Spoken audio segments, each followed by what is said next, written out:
Ustadz,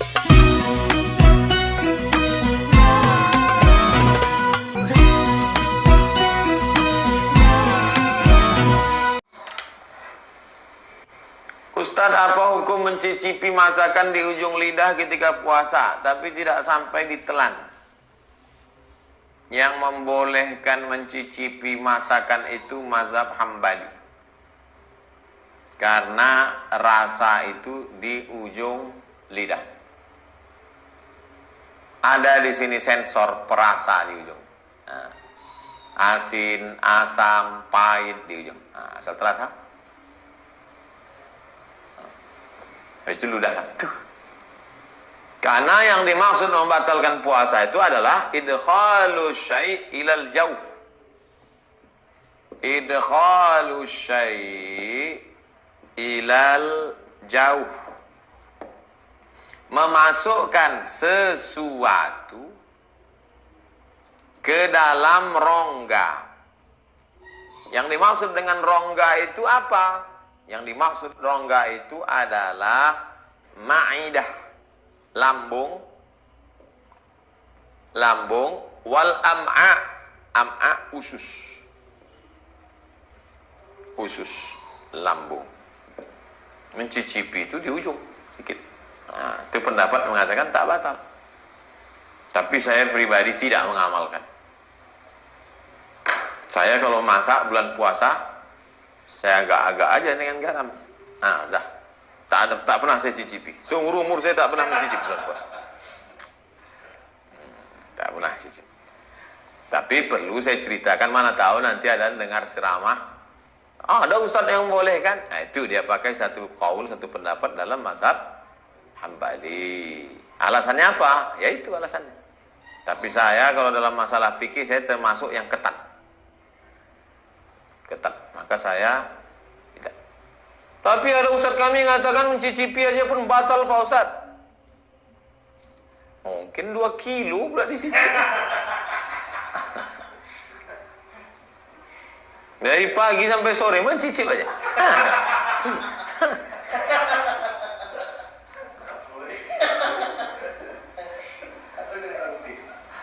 4. Ustadz, bagaimana cara menghadapi suami yang sering sensitif sejak kena PHK?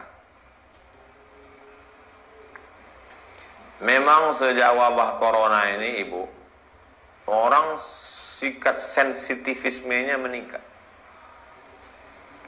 Orang yang kena PHK itu perlu dipahami psikologisnya sama macam orang sakit gigi. Orang sakit gigi itu senyum pun kita disangkanya ngejek dia.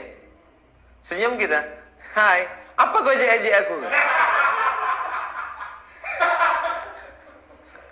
Nyanyi pun kita risau dia.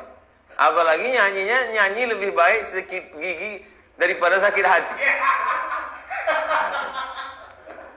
Jadi ibu pandai-pandailah sekarang. Pandai-pandai. Nampak dia macam agak-agak mengamuk, jauh sedikit.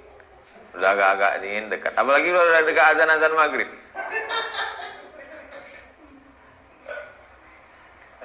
Nanti azan zuhur pun dia mengamuk. Saya yakin tidak ibu aja yang merasakan ini. Se-Indonesia, Bu.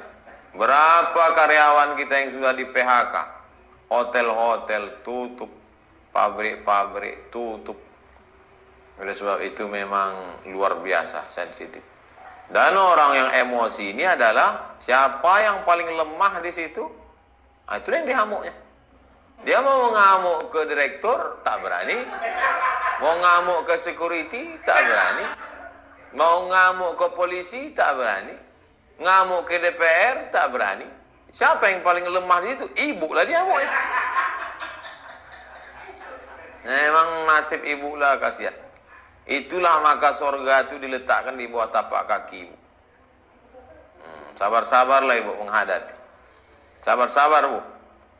Kalau sabar ibu menghadapi dia ini, insya Allah tenggelam dia di Laut Merah, Bu.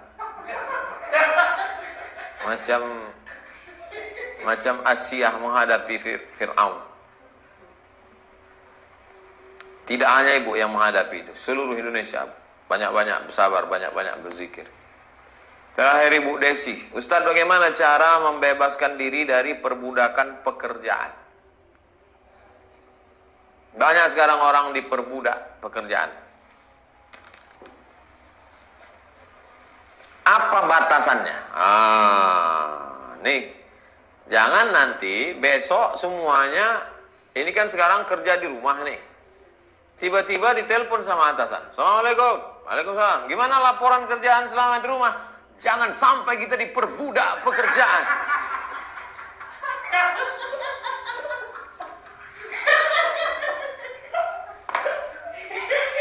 Bapak, tahu Bapak, kita ini jangan sampai diperbudak. Bukan itu maksudnya. Batasannya apa? Batasannya apa? Batasannya adalah syariat Islam. Sudah azan asar. Allahu Akbar, Allahu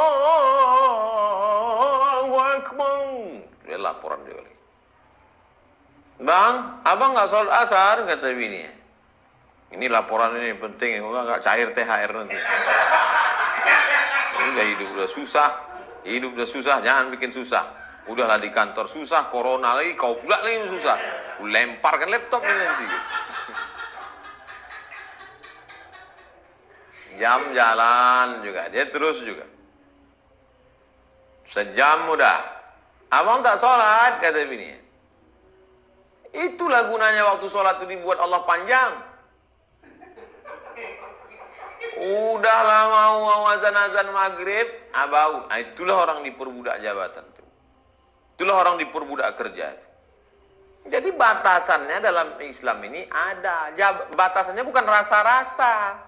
Batasannya itu sunnah Quran, sunnah Rasulullah SAW. Jadi kalau bapak masih rajin kerja, saya Pak Ustadz suami saya itu rajin betul kerja, itu nampaknya diperbudak kantor dia itu. Enggak, karena dia masih tidak meninggalkan syariat. Itulah kaji kita malam ini. Besok kita akan masuk stasiun yang ke-32, namanya stasiun zikir. Rupanya kita baru bisa berzikir setelah lepas. Hanya orang merdeka saja yang bisa berzikir. Hanya orang merdeka saja yang bisa berzikir.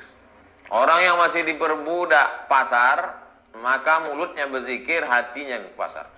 La ilaha illallah cabai, la ilaha illallah bawang, la ilaha illallah tomat.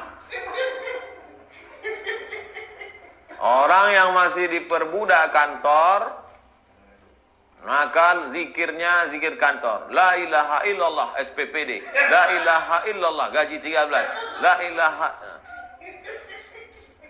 Jadi yang bisa berzikir itu orang yang sudah hurriyah. Ini nyusunnya ini bukan tanggung-tanggung nyusun. Lepas dari segala keterikatan, baru masuk bab zikir. Jangan kemana-mana. Boleh kemana-mana, tak apa-apa. Besok kita jumpa di stasiun zikir. Terima kasih segala perhatian. Mohon maaf segala kekhilafan. Subhanakallahumma wa bihamdika asyhadu an la ilaha illa anta astaghfiruka wa atubu ilaik. Wa sallallahu ala sayyidina wa syafi'ina wa zukhrina wa maulana Muhammad wa ala alihi wa sahbihi wasallam walhamdulillahi rabbil alamin. Assalamualaikum warahmatullahi wabarakatuh.